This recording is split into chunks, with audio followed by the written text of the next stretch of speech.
ఆ వైసీపీ నేత కుటుంబం మీద పవన్ కళ్యాణ్ విచారణకు ఆదేశాలు జారీ చేశారా? అధికారాన్ని అడ్డం పెట్టుకొని ఆ వైసీపీ నేత కుటుంబం తిన్నటువంటి అవినీతి సొమ్మును ఇప్పుడు పవన్ కళ్యాణ్ కక్కించబోతున్నారా?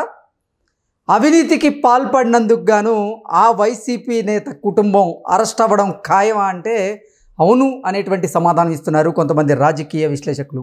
ఈ నేపథ్యంలోనే ఇంతకీ ఆ వైసీపీ నేత ఎవరు, ఆయన చేసినటువంటి అవకతవకలు ఏంటి, ఆయన మీద పవన్ కళ్యాణ్ ఎందుకు విచారణకు ఆదేశాలు జారీ చేశారు అనేది పూర్తి స్థాయిలో మనం విశ్లేషణ చేసుకునేటువంటి ప్రయత్నం చేద్దాం. ప్రస్తుతం మనతో పాటున్నారు ప్రముఖ రాజకీయ విశ్లేషకులు, ప్రముఖ సీనియర్ జర్నలిస్ట్ దుర్గా వడ్లమణి గారు. వారితో మాట్లాడదాం. దుర్గా, నమస్తే అండి. నమస్తే అండి. ఆ వైసీపీ నేత కుటుంబం మీద పవన్ కళ్యాణ్ గారు విచారణకు ఆదేశాలు జారీ చేసినట్లుగా ఆ వైసీపీ నేత కుటుంబం ఇక అరెస్ట్ అవ్వడం ఖాయం అన్నట్లుగా ఒక వార్త సోషల్ మీడియాలో చక్కర్లు కొడుతూ ఉంది. ఇంతకీ ఆ వైసీపీ నేత ఎవరు, అధికారాన్ని అడ్డం పెట్టుకొని ఆ వైసీపీ నేత ఏ అవినీతికి పాల్పడ్డారు, ఆయన తిన్నటువంటి అవినీతి సొమ్మును ఇప్పుడు పవన్ కళ్యాణ్ కక్కిస్తున్నారా లేదా అంటే ఏం చెప్తారు? ఏమండి, ఇప్పుడు ఒక అవినీతి చేస్తే అయ్యో ఇది పాపం ఏదో చేశాడు అనుకుంటాం మనం. మొత్తం రాష్ట్రంలో సగభాగమో ముప్పావు భాగమో వాళ్ళ నేత తినేశాడు, దాంట్లో సగం ఈయన తినేశాడు. ఈ వ్యక్తి గురించి మీకు ఈ పాటికి అర్థం అవ్వాలి. ఆయన లేకుండా పాపం జగన్మోహన్ రెడ్డి ఉండేవాడు కాదు. అలాంటిది ఆయన తప్పించాడు, కోఆర్డినేటర్గా ఇప్పుడు పెట్టాడు. వాళ్ళ పార్టీ కోఆర్డినేటర్ కదా రాష్ట్రానికి. సో ఇంకెవరో మీకు అర్థం అవ్వాలి. సకల శాఖ మంత్రులుగా పనిచేసి ప్రధాన సలహాదారుగా ఉండి ఈరోజు రాష్ట్ర కోఆర్డినేటర్గా ఉన్న పెద్ద మనిషి ఇంకెవరు, మన సజ్జల రామకృష్ణారెడ్డి గారు. నేనేమి అవినీతి చేయలేదు అని బుకాయిస్తున్నాడు. అన్ని వీళ్ళందరూ పాపం మా మీద ఆరోపణలు చేస్తున్నారు, మా మీద కక్ష సాధింపు చర్యలు తీసుకుంటున్నారు, ఇవే చెప్తారు కదా. అంటే ఈ రొటీన్ డైలాగ్స్ అన్నమాట. ఎప్పుడు కూడా తప్పు చేసిన వాడు నేను తప్పు చేశానంటాడా? ఇగోనండి నేను ఇన్ని ఎకరాలు తినేశాను, ఇగో పేపర్స్ అని ఇస్తాడా? జగన్మోహన్ రెడ్డి ముఖ్యమంత్రిగా ఉన్నటువంటి సమయంలో అధికారాన్ని అడ్డం పెట్టుకొని అధికారాన్ని దుర్వినియోగం చేస్తూ ప్రజా సొమ్మును ఆయన కాజేసేటువంటి ప్రయత్నం చేశారని, అందులో భాగంగానే 42 ఎకరాల అటవీ భూమిని ఆయన ఆక్రమించి అక్కడ ప్యాలెస్ని నిర్మించి అక్కడ సాగు చేశారని, అలాగే 10 ఎకరాల చుక్క భూమిని కూడా ఆయన ఆక్రమించుకున్నారనేటువంటి ఆరోపణలు ఆయన మీద, ఆయన సోదరుల మీద, ఆయన కుటుంబ సభ్యుల మీద వస్తున్న నేపథ్యంలో ఆయనేమో అసలు నేను అవినీతి చేయలేదు అంటూ బుకాయించేటువంటి ప్రయత్నం చేస్తూ ఉన్నారు. ఇప్పుడేమో పవన్ కళ్యాణ్ గారు ఆయన మీద విచారణకు ఆదేశాలు జారీ చేశారు. ఏంటి అసలు ఏం జరగబోతుంది?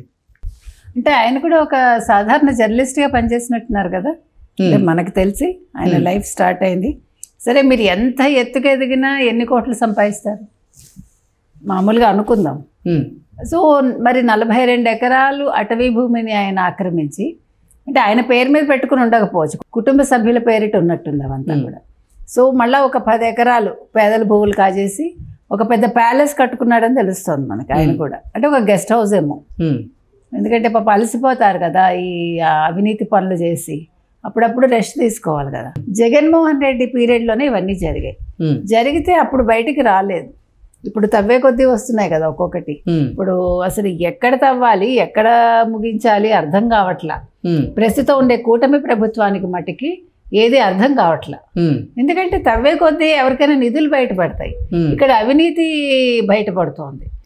అంటే ఆంధ్రప్రదేశ్లో కూటమి ప్రభుత్వం కొలువుదీరిన మొదటి రోజు నుంచి కూడా తవ్వే కొద్దీ అవినీతి ఆరోపణలు, అంటే అవినీతికి సంబంధించినటువంటి ఆధారాలు లేకపోతే ఆస్తులు అనుకోండి, లేకపోతే ఆ నిధులు అనుకోండి, అవి దొరుకుతున్నాయి మనకి. అంటే ఆ చిట్టా మొత్తం ఇప్పుడు 52 ఎకరాలు అంటే ఏంటండి అసలు? అయితే ఇప్పుడు ఎందుకు పవన్ కళ్యాణ్కి లింక్ ఏంటి? పవన్ కళ్యాణ్ ఇప్పుడు మరి అటవీ శాఖ మార్చులు కదా. అందులో ఆయన ఏమంటున్నారు, పేదలది ఎవరైనా ఆక్రమించినా పేదల భూములు అటవీ భూముల మీద తీస్తా అన్నాడు ఆయన. అంటే ఇప్పుడు దీనికి అనుగుణంగానే ఈ విషయం ఏదైతే ఉందో ఇది పవన్ కళ్యాణ్ దృష్టికి వెళ్ళింది. ఆయన డిప్యూటీ సీఎం, మీరు చెప్పినట్టుగా అటవీ శాఖ మంత్రి కాబట్టి ఇప్పుడు ఆయన దాని మీద దృష్టి పెట్టాడు. ఆయన ఆల్రెడీ నిన్నేమన్నాడు, నేను కడప వెళ్తాను, కడపలో నేను అక్కడే క్యాంప్ ఆఫీస్ పెట్టుకుంటాను అన్నాడు. ఆయన ఏ ముహూర్తానన్నాడు, ఇవాళ సజ్జల రామకృష్ణారెడ్డిది బయటపడింది. అది కూడా ఎక్కడ, కడపకు దగ్గరలోనే కదా. ఈ అటవీ భూములు కాజేసింది. కాబట్టి ఆయన నిజంగా ఆయన అన్నది అదే చేస్తే బెటర్ అండి. బికాజ్ ఇప్పుడు ఈ కబ్జాలు చేసిన వాళ్ళు లేదు ఇవన్నీ ఆక్రమించిన వాళ్ళు ఎక్కువ చుట్టుపక్కల ఉండేవే కదా. కాబట్టి ఫస్ట్ ఆయన కడపలో ఉండి వీళ్ళందరినీ సరిచేసి ఈ చుక్కల భూములు ఏవైతే ఉన్నాయో ఈ 10 ఎకరాలు చుక్కల భూములు, 42 ఎకరాలు అటవీకి సంబంధించిన భూములు, వీటన్నింటినీ వాళ్ళు స్వాధీనం చేసుకుని వీళ్ళందరినీ అరెస్ట్ చేయాలి. మీరు చెప్పినట్టుగా అరెస్ట్ చేసి వెంటనే బెయిల్ వచ్చేయకూడదు. అటవీ భూములకు సంబంధించి అయితే చట్టాలు వేరేగా ఉండొచ్చు. They may not come out immediately, అదొకటి ఉంటుంది. కాబట్టి దాని ప్రకారం వీళ్ళని అరెస్ట్ చేయాలి. ఏదో అరెస్ట్ చేసామా వెంటనే వాళ్ళు బెయిల్ మీద వచ్చేసారా పూచీకత్తు మీద అని ఉండకూడదు. ఆ భయం రావాలి. ఇప్పుడు భయం రావట్లేదండి అపోజిషన్కి. మీరు గమనించారంటే అంటే ఇప్పుడు వీళ్ళు చేయలేక కాదు, ఇప్పుడు అరెస్ట్ చేస్తే పెద్ద విషయం కాదు. మీకు అర్థమైందా? అరెస్ట్ చేస్తారు టపటప, ఏమవుతుంది వాళ్ళు టపటప బయటకు వస్తారు. అది కాదు కదా, వాళ్ళు అక్కడ ఉండగలగాలి. వాళ్ళు ఉండగలగాలి, అట్ ద సేమ్ టైం వాళ్ళు అనుభవించాలి బాధ ఏంటి అనేది. అది జరగట్లే. ఇంకా ఇప్పుడు నిన్న మనం చెప్పుకున్నట్టు ఇప్పుడు జగన్మోహన్ రెడ్డిని అరెస్ట్ చేయాల్సిన పనే లేదు నన్ను అడిగితే. ఎందుకంటే ఇప్పుడు యాదవ్ కులంలో ముసలం పుట్టినట్టు వైసీపీలో ఉండే ముసలం ఇప్పుడు చుట్టూ ఉండే ఆ 11 మంది ఇప్పుడు ఆల్రెడీ వాళ్ళందరూ కూడా చాలా అసంతృప్తితో ఉన్నారు కదా. ఇప్పుడు వాళ్ళందరి మీద అవినీతి ఆరోపణలు బయటకు వస్తున్నాయి. సో వాళ్లే తిరగబడచ్చు, కార్యకర్తలే తిరగబడచ్చు జగన్మోహన్ రెడ్డి మీద. జగన్మోహన్ రెడ్డికి ప్రత్యేకంగా చంద్రబాబు నాయుడు అరెస్ట్ చేయించాలో మరొకళ్ళు అరెస్ట్ చేయించాలో అవసరం లేదు. అవునా కదా? కాబట్టి ఇవాళ ఈ సజ్జల రామకృష్ణారెడ్డి అన్నవాడు బుకాయిస్తున్నాడు, నాకేం సంబంధం లేదు, నేనేమి అవినీతి చేయలేదు అంటే చూపించి కాగితాలు. నువ్వు అవినీతి చేయలేదు, అటవీ భూములు నువ్వు ఎలా ఆక్రమిస్తావు, పోనీ ఒకవేళ కొనుక్కుంటే ఎలా కొనుక్కుంటావు, ఎవడమ్మాడు, ఈ చుక్కల భూములు ఎలా తీసుకుంటావు నువ్వు? చుక్కల భూములు అంటే ఏంటి? ఆ యజమాని ఎవరో తెలియని కదా అవి, వాటికి చుక్క పెడతారు. సో చుక్కల భూములు నువ్వు యజమాని నువ్వేమన్నా? కాబట్టి ఇవాళ సజ్జల చేసిన పని ఒక సజ్జలతో ఆగిపోలేదు. మీకు వైజాగ్ వెళ్తే మొత్తం వైజాగ్ అంతా అలా ఆక్రమించినవే కదా. రేపొద్దున వైజాగ్లో ఇంకా పెద్ద పెద్ద దొంగలు బయటపడతారు. భూ బకాసురులన్నాలో భూ కబ్జాదారులన్నాలో మనకు తెలియదు. అంటే వీళ్ళందరూ కూడా ఆవురావురమని 2019లో వైసీపీ రాగానే వీళ్ళంతవరకు మీకు అంటే ఆకలితో ఉన్నారనమాట. మీకు ఖాండవ దహనం తెలుసా? ఇప్పుడు భారతంలో వస్తుంది ఖాండవ దహనం అని ఒకటి.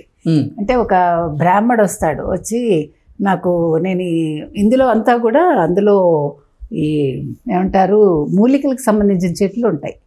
అతను అగ్నిదేవుడు అనమాట. అతనికి అజీర్తి చేసి ఖాండవ దహనాన్ని చేస్తాడు. చేసినప్పుడు అతను శ్రీకృష్ణుని అర్జునుడిని వాళ్ళని వేడుకుంటాడు, మీరు నాకు అంటే సహాయం చేయండి అని. అది ఖాండవ దహనం, అదొక చాప్టర్ ఉంటుంది మనకి. అట్లాగా వీళ్ళందరూ కూడా ఆకలితో అలమటించారు. అది నేను చెప్పొచ్చేది, ఆకలితో అలమటించి ఇప్పుడు అజీర్తితో చచ్చిపోతున్నారు ఒక్కొక్కరు వైసీపీ వాళ్ళు. అంటే అవినీతి ఆకలా లేకపోతే నిజంగా ఆకలే? అది నిజం ఆకలి అయితే ఎందుకు? నిజం ఆకలి అయితే మనం 2 ముద్దలు తింటే మనకి కడుపు నిండిపోతుంది. ఇప్పుడు ప్రపంచంలో ఎవరికైనా చాలు అని చెప్పేది కడుపు నిండా అన్నం తిన్నాకే కదా చాలు అంటాడు. ఇంకా దేనికి చాలు అంటాడా? అన్నాడు కదా. అన్నానికి ఒక డబ్బులు తినలేరు కదా, ఇక్కడ డబ్బులు తినలేరు కదా. కానీ అది ఆ బుద్ధి అంటే మనిషి అయితే జ్ఞానం బుద్ధి ఉంటుంది, వాళ్ళు మనుషులు కాదు కదా. అందుకని వాడికి ఎంత తిన్నా దాహం తీరదు. అంటే ఎంత ఆక్యుపై చేసినా, ఎంత భూమిని ఆక్రమించినా, ఎంత డబ్బులు దొంగతనంగా సంపాదించినా లేదా మోసం చేసినా కూడా అది ఆగదండి. అది ప్రపంచంలో ఎవరికైనా అంతే. ఒకసారి అవినీతికి అలవాటు పడ్డవాడు, ఒకసారి పక్కవాడిని మోసం చేయడం మొదలుపెట్టిన వాడు ఆగడు. కాబట్టి ఇప్పుడు వైసీపీ వాళ్ళందరూ అదే కోవలో ఉన్నారు. ఇప్పుడు పేర్ని నాని భార్య ఏమంటోంది నన్ను వచ్చి ఇప్పుడు సజ్జల రామకృష్ణారెడ్డి గారి కుటుంబ సభ్యుల మీద పవన్ కళ్యాణ్ గారు విచారణకి ఆదేశాలు జారీ చేస్తే నెక్స్ట్ ఆయన కుటుంబ సభ్యులు అంటే ఎవరైతే ఈ అటవీ భూములను ఆక్రమించిన వారు ఉన్నారో వారు అరెస్ట్ అవ్వక తప్పదా అంటే ఏం చెప్తారు? అవ్వాలి కదా మరి. అదేంటది మీరు చక్కగా తీసేసుకుని సర్లేండి మీ భూమి మీరు తీసేసుకోండి మమ్మల్ని అరెస్ట్ చేయకండి అంటారా? అనుభవించేసి మీరు భలే చెప్తున్నారు. అంటే చేయొద్దంటారా మీరు చేయమంటారా? నేను మిమ్మల్ని అడుగుతున్నా. చెయ్యాలి, ఖచ్చితంగా చెయ్యాలి. చేయకపోతే ఎట్లాగా? ఎవడికి వాడు మేము తినేస్తాము మీరు మమ్మల్ని ఏం చేయకండి మేము అమాయకులం అంటే మరి అసలైన అంటే అమాయకులు కాని వాళ్ళు ఎవరు? అసలైన మాయకులు ఎవరో పట్టుకోవాలి కదా. సో ఇప్పుడు ఈ మాయకులందరి లిస్టు బయటకు వస్తుంది. ఇప్పుడు పవన్ కళ్యాణ్ అసలే ఆవేశం అంటారు కదా, ఆవేశం ఇక్కడితో ఆగదు. Okay, thank you so much.